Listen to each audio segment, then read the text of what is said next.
Hello friends, मागील लेक्चरमध्ये आपण डिस्कंटिन्युटी बद्दल आपण डिस्कशन केलेले आहे. बरोबर. डिस्कंटिन्युटीचे आपण जे 3 प्रकार आहेत तेही आपण डिस्कस केलेले आहेत, ते बघितलेले आहेत. बरोबर. त्यातला पहिला प्रकार कुठला होता? दॅट इज जम्पिंग डिस्कंटिन्युटी असेल. त्याच्यानंतर सेकंड इज अ रिमुव्हेबल डिस्कंटिन्युटी असेल आणि थर्ड असणार आहे ते इरिमुव्हेबल डिस्कंटिन्युटी. बरोबर ना. तर बघा, मग ही डिस्कंटिन्युटी डिस्कस झाली. आपण अगोदर कंटिन्युटी पण डिस्कस केलेली आहे, कंटिन्युटीचे काही एक्झाम्पल्स पण बघितलेले आहेत. तर आता यातले जे डिस्कंटिन्युटीचे जे प्रकार आहेत ते आपण एक पर्टिक्युलर एक्झाम्पल्स बघूया, म्हणजे तुम्हाला ते लक्षात येतील की नेमकं आपल्याला त्या डिस्कंटिन्युटी मध्ये काय करायचं आहे. बरोबर. तर बघा, मग त्यासारखे आज काही एक्झाम्पल्स आज आपण बघणार आहोत. So the first question is discuss the continuity of. तुम्हाला या ठिकाणी हे फंक्शन दिलेलं आहे आणि या फंक्शनची कंटिन्युटी तुम्हाला काय करायची आहे? डिस्कस करायची आहे. Whether this function is continuous or not. म्हणजे हे दिलेलं function at x is equals to 2 म्हणजे at particular point of that variable हे फंक्शन कंटिन्युअस आहे किंवा नाही हे आपल्याला चेक करायचं आहे. बरोबर. तर मग एक्झाम्पल आपल्याला सॉल्व्ह करताना सुरुवातीला काय करतोय बघा, मी गिवन फंक्शन म्हणतो मी. काय बघा, दिलेलं function f of x is equals to is square root मध्ये x minus 1 minus x minus 1 raise to 1/3 divide by किती? X minus 2 x not equals to 2 when x not equals to 2 आणि is equals to किती दिलं बघा 1/5 when x is equals to 2. आता हे function दिले तुम्हाला, म्हणजे जेव्हा x is equals to 2 असेल, म्हणजे त्या व्हेरिएबलची व्हॅल्यू जेव्हा 2 असेल बाळांनो, त्यावेळेस आपल्याला या फंक्शनची व्हॅल्यू किती मिळते? 1/5 मिळते. आणि when x not equals to 2 the function is defined as root x minus 1 minus x minus 1 raised to 1/3 divided by किती? x minus 2 आहे. बरोबर. तर बघा, मी इथं लिहितोय when x is equals to 2 f of x is equals to काय आहे? 1/5. म्हणजेच याचाच अर्थ काय होणार आहे? f of 2 is equals to किती? 1/5. याला म्हणतो मी नंबर 1. बरोबर. आता मग याच्या पुढं आणखी आता आपल्याला काय करायचं आहे बघा, सिमिलर किंवा नाव म्हणतो मी limit x tends to 2 f of x आपल्याला फाइंड आउट करायचं आहे. कारण बघा, जेव्हा ते x नॉट इक्वल्स टू 2 म्हणतील ना, त्यावेळेस तुम्हाला काय करायचं? त्या ठिकाणी limit x tends to 2 that function तुम्हाला इव्हॅल्युएट करायचं आहे. बरोबर. तर बघा, मग limit x tends to 2 f of x म्हणजेच किती येतं? Limit x tends to 2 what is f of x? Root x minus 1 minus cube root of x minus 1 आणि डिवाइड बाय किती आहे बघा? x minus 2. तर हे लक्षात आलं का बघा सर्वांना इथपर्यंत? आता इथं हे जे एक्झाम्पल्स आहे बाळांनो, या एक्झाम्पल मध्ये x टेंड्स टू 2 आहे, पण इथं न्यूमरेटर मध्ये रूट मध्ये किंवा क्यूब रूट मध्ये ज्या टर्म्स आहेत त्या x मायनस 1 च्या फॉर्म मध्ये आहेत. मग मी इथं काय करतोय बघा, व्यवस्थित लक्ष द्या. या ठिकाणी आपल्याला सबस्टिट्यूशन मेथड यूज करायची. So put. आता ऍक्च्युअली काय होतं, जनरल सबस्टिट्यूशन मध्ये आपण काय करतोय, x टेंड्स टू a असेल तर x मायनस a बद्दल h पुट करतोय आणि x tends to minus a असेल तर x प्लस a बद्दल आपण h पुट करतोय. पण या ठिकाणी काय आहे, x टेंड्स टू 2 आहे आणि म्हणजे x टेंड्स टू 2 असेल तर आपल्याला काय केलं पाहिजे? x मायनस 2 बद्दल आपल्याला h पुट केलं पाहिजे. अगदी बरोबर आहे. पण जर आपण x मायनस 2 बद्दल h पुट केलं तर काय काय होणार आहे बघा, इथं रूट आहे तसाच राहील, हाही क्यूब रूट आहे तसा राहणार आहे. म्हणजे इथं सिंगल व्हेरिएबल न येता तुम्हाला त्या ठिकाणी h प्लस 2 किंवा h प्लस 1 वगैरे या फॉर्म मध्ये इथं टर्म्स येणार आहेत. त्यामुळं मी इथं काय करतोय बघा, put x minus 1 is equals to h ठेवतोय. थोडंसं वेगळं आहे, x मायनस 1, कारण इथे x मायनस 1 आहे म्हणून त्याबद्दल आपण h पुट करतोय. आता x मायनस 1 बद्दल h पुट केलं तर मला सांगा मग what is the value of x? x ची व्हॅल्यू किती येते? That is h plus 1. बरोबर ना. आणि मग आपण पुढे म्हणू शकतोय ऍज x टेंड्स टू 2 आहे, as x tends to 2 this h tends to काय सांगा? जर x हा 2 कडे जात असेल तर h ची व्हॅल्यू 2 मायनस 1 काय येणार आहे बघा 1. h टेन्स टू किती येणार आहे 1 येईल. तर बघा मग x tends to 2 h tends to 1 बरोबर. आणि मग आता या सगळ्या व्हॅल्यूज आपण दिलेल्या लिमिट्स मध्ये पुट करूया. सो गिवन लिमिट बिकम्स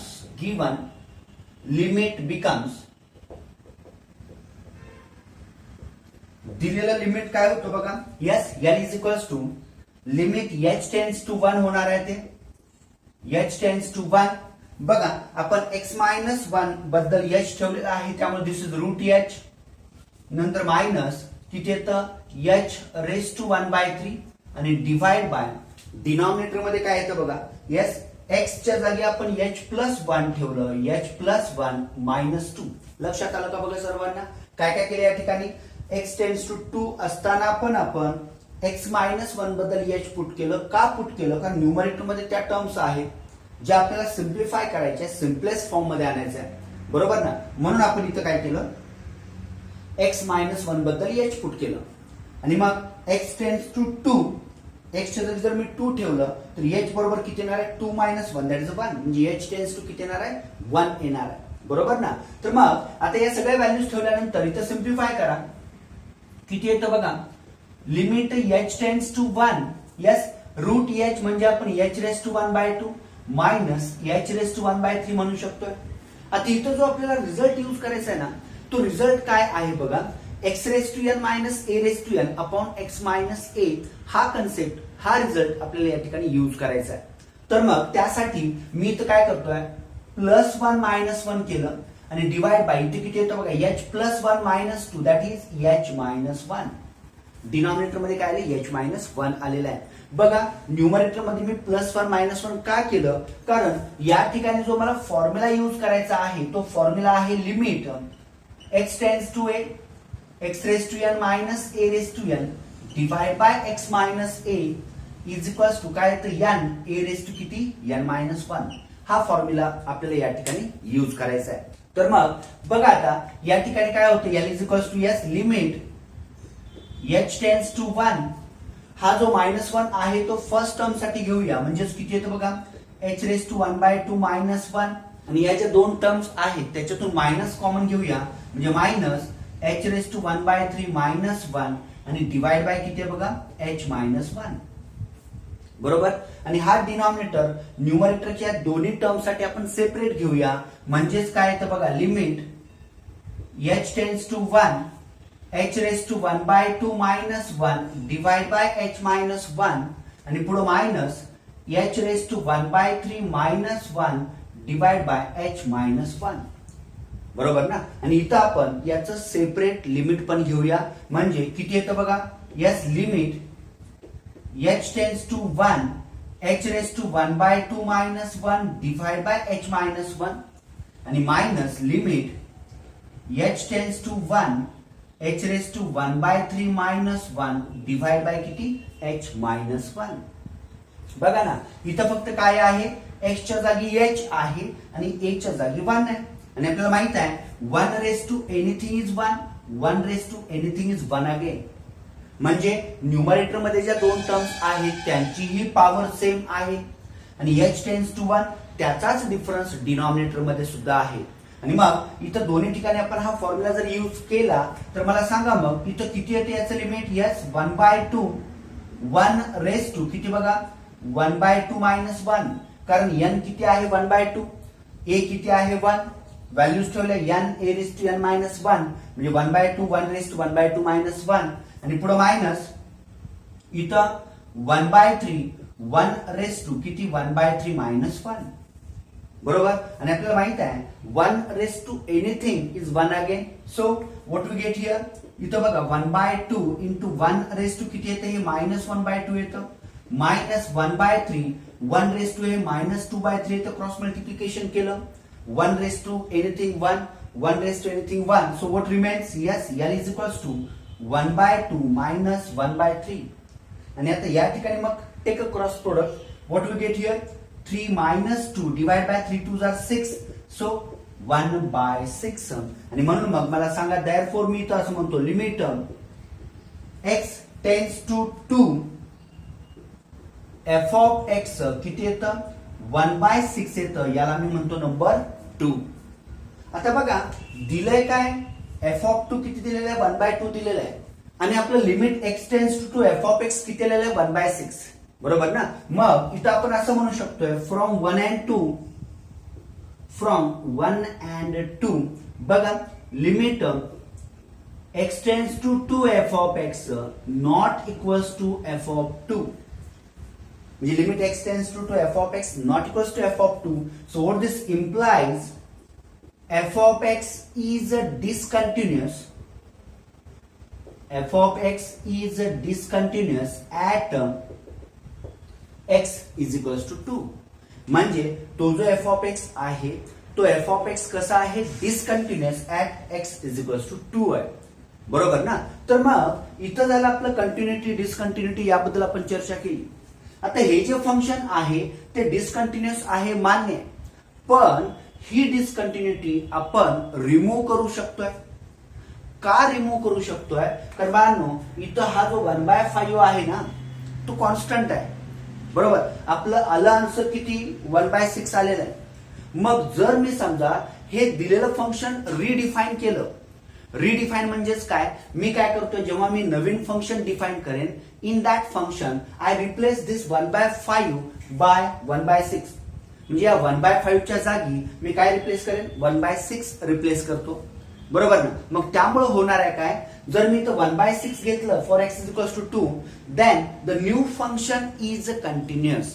म्हणजे ते जे नवीन फंक्शन असणार आहे ते कसं येईल कंटिन्युअस येणार आहे, बरोबर ना. तर बघा मग हे फंक्शन कसं आहे, this is a discontinuous function but when we redefine the function the new function is continuous, बरोबर ना. आता मग ते नवीन फंक्शन आपल्याला डिफाईन करायचं आहे.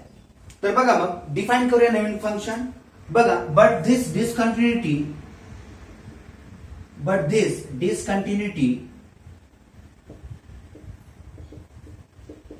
Is removable.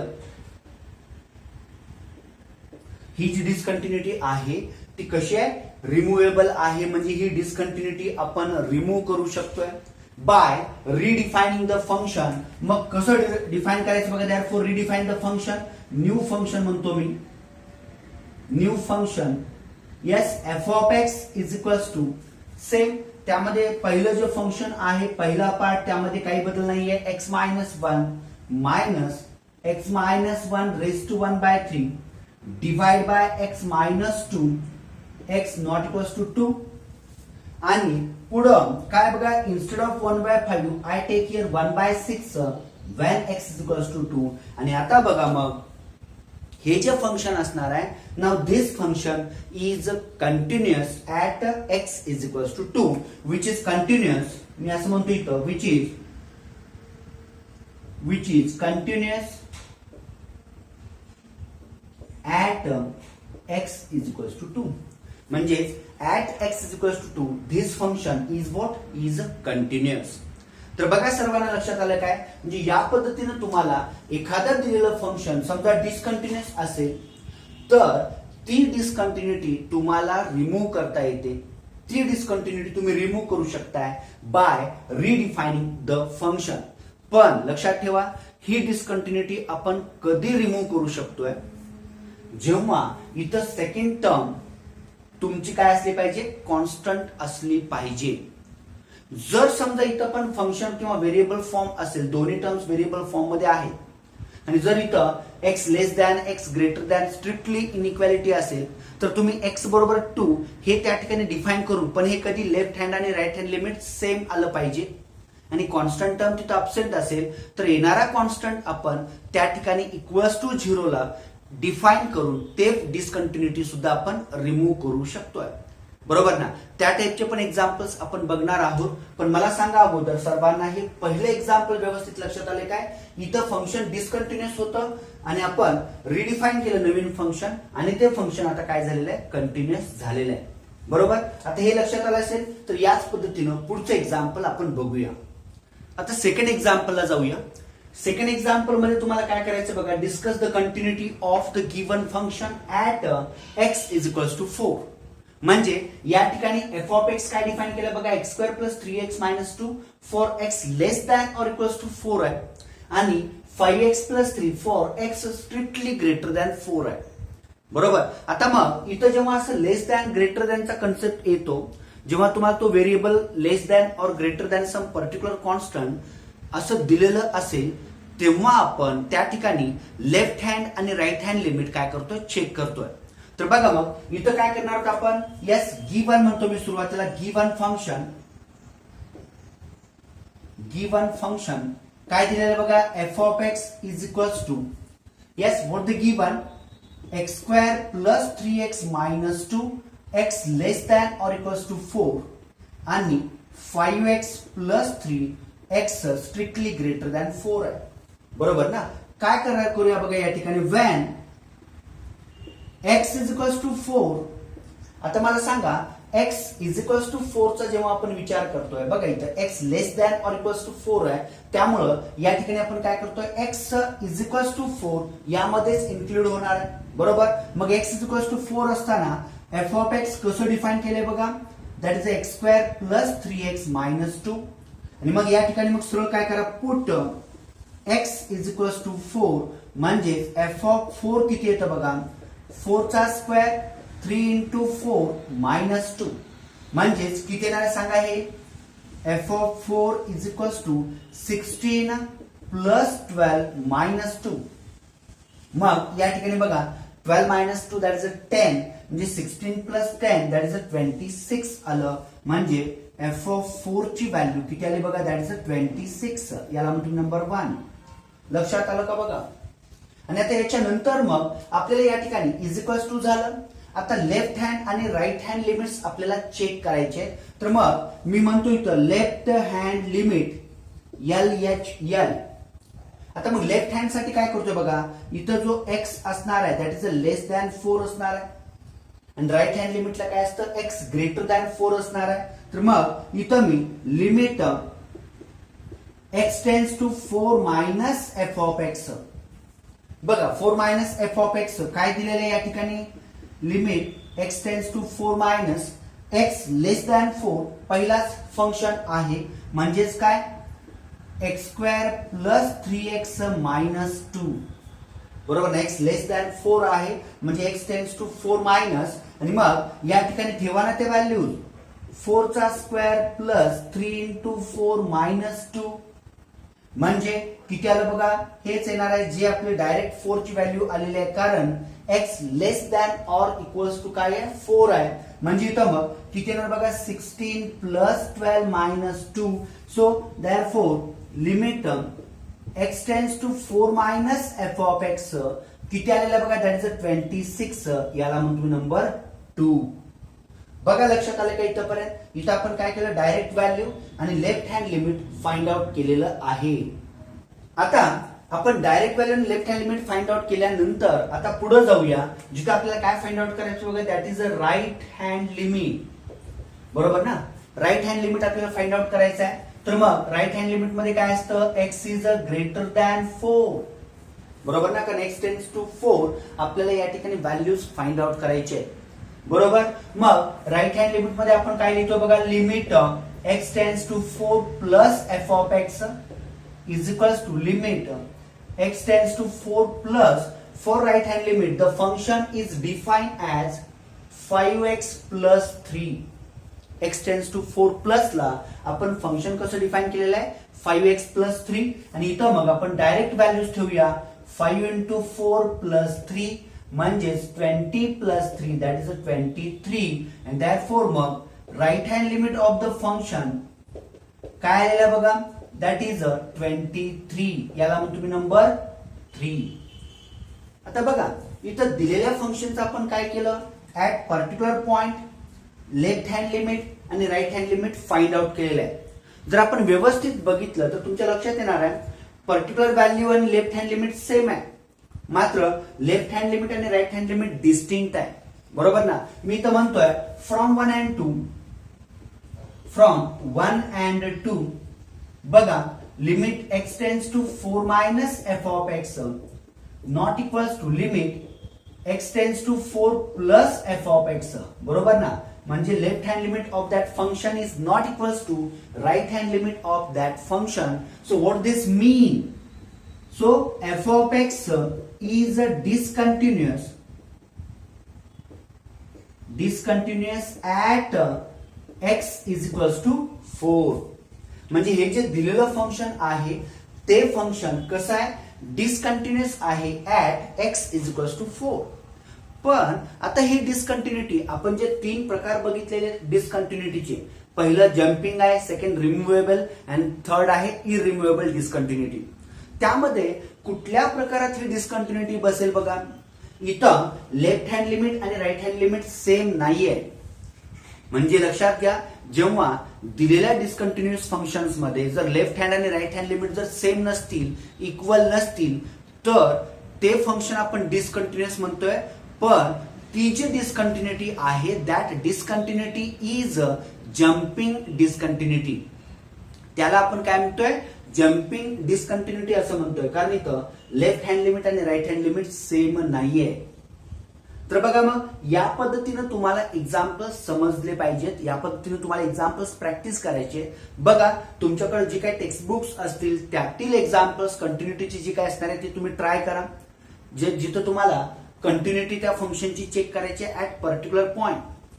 जर समजा फंक्शन कंटिन्युअस असेल काही अडचण नाही, फंक्शन कंटिन्युअस असेल तर रिमूव्हेबल इरिमूव्हेबल असं काही येत नाही तिथे, किंवा जम्पिंग असंही काही येत नाही. हे कधी येतं? जेव्हा ते दिलेलं function discontinuous at particular point असेल तेव्हाच तुम्हाला या 3 गोष्टीचा विचार करायचा आहे. One is a jumping, second is a removable and third is a irremovable discontinuity. तेव्हा बघा, या पद्धतीनं ही जी 2 एक्झाम्पल झालेले आहेत याचप्रमाणे तुम्ही आणखी बरेच एक्झाम्पल्स बघू शकताय, बरोबर. नेक्स्ट लेक्चरला मी याच्या पुढची थोडीशी आणखी 3 टर्म्स इथं असणारे एक्झाम्पल्स आपण बघूया. पण त्यासाठी तुम्हाला अगोदर ही कंटिन्युटी आणि डिसकंटिन्युटीचा कन्सेप्ट व्यवस्थित लक्षात आला पाहिजे. Left hand limit, right hand limit काय आहे हेही तुमच्या लक्षात यायला पाहिजे. चालतं. तर राहिलेले जे काही एक्झाम्पल्स आहेत ते आपण पुढच्या लेक्चरला बघूया.